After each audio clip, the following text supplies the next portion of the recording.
Radio صدائے حریت جموں کشمیر سے سنیے تازہ ترین خبریں۔ بھارتی فوجیوں نے اپنی ریاستی دہشت گردی کو جاری رکھتے ہوئے آج ضلع شوپیاں کے علاقے ملہورہ میں محاصرے اور تلاشی کی کارروائی کے دوران 4 کشمیری نوجوانوں کو شہید کر دیا۔ مقبوضہ جموں کشمیر میں بھارتی غاصب حکومت کی طرف سے مقامی اور بین الاقوامی دباؤ کے باوجود آزادی اظہار رائے پر پابندیاں عائد کرنے کا سلسلہ جاری ہے۔ مسرت زہرا اور پیرزادہ عاشق کے بعد اب معروف ٹی وی پینلسٹ اور صحافی گوہر گیلانی کے خلاف FIR درج کی گئی ہے، جس کے مطابق گوہر گیلانی کی سوشل میڈیا پر پوسٹوں اور تحریروں کو بھارتی قومی سالمیت کے لیے خطرہ قرار دیا گیا۔ فوٹو جرنلسٹ مسرت زہرا سے گزشتہ روز سائبر پولیس ونگ میں پوچھ گچھ کے بعد انہیں گھر جانے کی اجازت دی گئی۔ صحافیوں کو ہراساں کرنے، تھانوں میں طلبی اور ان کے خلاف مقدمات قائم کرنے کی مذمت کرتے ہوئے حریت قائدین نے اسے بین الاقوامی قوانین کی خلاف ورزی قرار دیا، جبکہ صحافیوں کی بین الاقوامی تنظیموں نے بھارتی حکومت سے مطالبہ کیا کہ وہ تیز رفتار 4G انٹرنیٹ کو بحال کرنے کے ساتھ ساتھ صحافیوں کے خلاف مقدمات ختم کر کے انہیں آزادانہ کام کرنے کی اجازت دے۔ میر وائز عمر فاروق کی سربراہی میں قائم حریت فورم نے کورونا وائرس کے تیزی سے پھیلاؤ اور جیلوں میں غیر قانونی طور پر نظر بند کشمیریوں کی جانوں کو لاحق خطرات کے پیش نظر ان کی فوری رہائی کا مطالبہ دہرایا ہے۔ اقتصادی صورتحال پر نظر رکھنے والے ادارے acute rating and research limited نے کہا ہے کہ کورونا وائرس کے باعث نافذ کیے جانے والے لاک ڈاؤن کی وجہ سے مقبوضہ جموں کشمیر کو روزانہ 270 کروڑ روپے کا نقصان ہو رہا ہے۔ اس کے ساتھ ہی خبریں ختم ہوئیں۔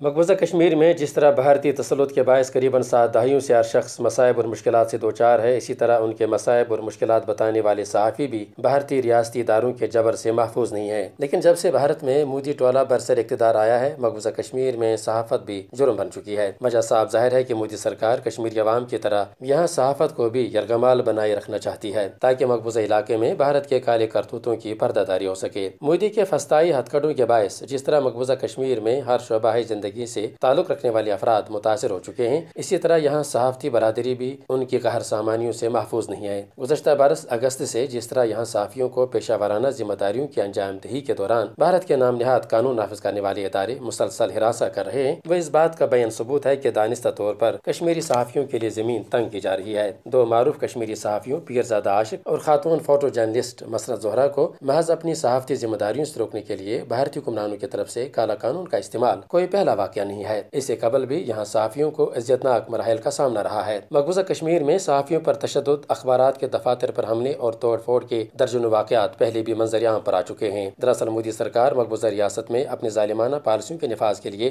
آزادی اظہار رائے کو فوجی بندوق کے سہارے کچلنا چاہتی ہے، لیکن کشمیر کے نڈر و بہادر صحافی اپنی پیشہ ورانہ ذمہ داریوں کی انجام دہی کے لیے کوئی بھی قیمت ادا کرنے کو تیار ہیں۔ وہ قلم کی حرمت پر کبھی سمجھوتہ نہیں کر سکتے۔ تبصرہ ختم ہوا۔